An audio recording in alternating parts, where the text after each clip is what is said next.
खरगोन जिले के महेश्वर में आज कैबिनेट की बैठक के बाद मध्य प्रदेश के मुख्यमंत्री डॉक्टर मोहन यादव ने पीसी की है।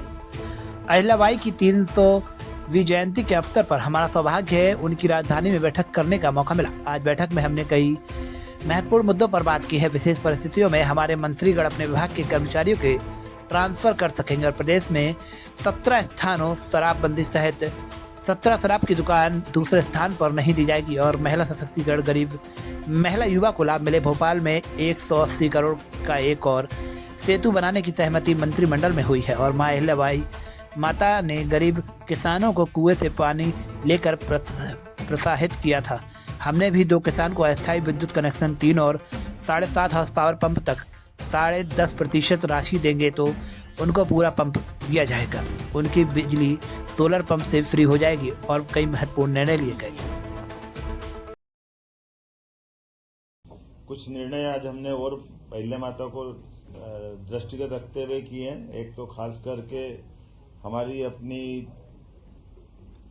सामाजिक समरसता की भावना का जो अहिल्या माता का भाव रहा है, इसी आधार पर डॉक्टर भीमराव सामाजिक विज्ञान विश्वविद्यालय को 25 करोड़ राशि देकर के हमने हमारी जो अंबेडकर विश्वविद्यालय महू में है, इसका विधि संकाय को और अन्य आधारभूत संरचनाओं के लिए ये राशि देने की घोषणा की है, जिस आधार पर हमारा अंबेडकर विश्वविद्यालय और अच्छा हो।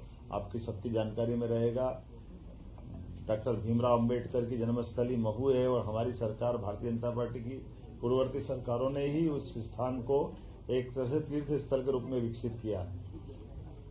लेकिन उसके साथ साथ वहां के विश्वविद्यालय का भी अंबेडकर जी का चूंकि शिक्षा में बड़ा योगदान है और आज हमने निर्णय किया कि लॉ में भी उनकी बड़ी भूमिका है, तो विधि संकाय के साथ उसको एक्सीलेंस, सेंटर ऑफ एक्सीलेंस के नाते से भी विकसित किया जाए, इस दिशा में हमने आज निर्णय किया है। कुछ निर्णय और भी किए हैं, जैसे एक निर्णय हमने किया है कि विशेष परिस्थितियों में माननीय मंत्रीगण भी ट्रांसफर कर सकेंगे। इस विषय को आज हमने कंप्लीट किया है।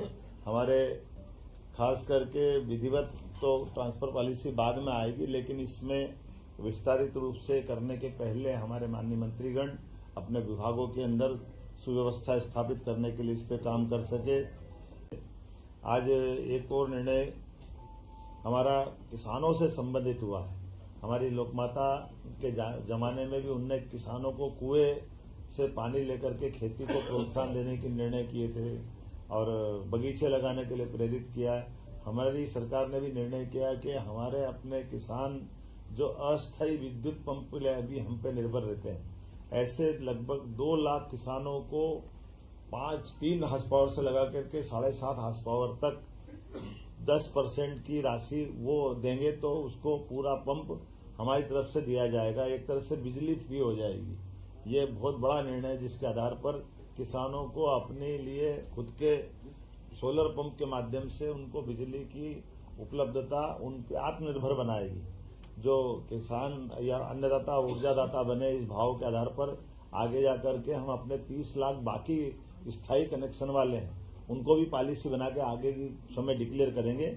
लेकिन अभी अस्थायी पंप धारकों को ये बड़ी मदद देने का आज निर्णय किया है। हमने तय किया कि धीरे धीरे करके राज्य से आगे जाकर के शराबबंदी की तरफ राज्य बढ़े। उस सिलसिले में हमने नीतिगत निर्णय लिया कि पहले चरण में जो 17 हमारे अलग अलग प्रकार के नगर हैं, उन नगर से नगर पालिका, नगर परिषद, नगर पंचायत, इनके अंदर शराब की दुकानें बंद कराएंगे और इन दुकानों को दूसरी जगह शिफ्ट भी नहीं करेंगे। ये हमेशा के लिए बंद कराने का इसमें निर्णय किया है। इसमें 17 धार्मिक नगरों में से 1 नगर निगम है, 6 नगर पालिका है, 6 नगर परिषद है, 6 ग्राम पंचायत है। और ये जैसे उज्जैन नगर निगम संपूर्णतः शराब की दुकानों से बंदी रहेगी। दतिया नगर पालिका, यहाँ भी ये पूरी शराब बंदी रहेगी। पन्ना, ये भी नगर पालिका है, नगर पालिका क्षेत्र में शराब की दुकानें बंद रहेगी। मंडला नगर पालिका, मुल्ताई नगर पालिका, मंदसौर पशुपतिनाथ की नगरी, ये भी इसी प्रकार से इनके साथ बंद रहेगी। मैहर की माताजी का नगर पालिका क्षेत्र ये शराब की दुकान से प्रतिबंधित रहेगा। ओंकारेश्वर की नगर परिषद, महेश्वर की नगर परिषद, मंडलेश्वर की नगर परिषद, ओरछा और चित्रकूट की नगर परिषद और अमरकंटक खास करके चित्रकूट और अमरकंटक हम सब ध्यान दें इस मामले में। ये हमारी धार्मिक आस्था के वैसे सभी केंद्र हैं कि सभी नगर परिषदों में हमने शराब की इसी नीति के आधार पर दुकानें बंद करने का निर्णय किया है। हमारी नगर परिषद के बाद ग्राम पंचायत सलकनपुर, जहाँ सलकनपुर माता का मंदिर है, इस पंचायत से भी शराब की दुकानें बंद कराएंगे।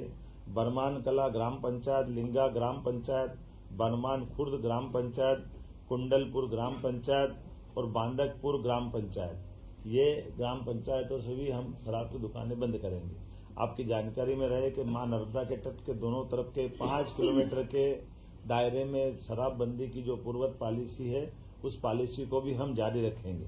इस पॉलिसी में कोई बदलाव नहीं आएगा। कुल मिलाकर के प्रदेश भर से जो मैंने आपके बारे में बताने का प्रयास किया है कि हम ये शराबबंदी का हिस्सा चलेंगे। एक मुख्य कारण यहाँ की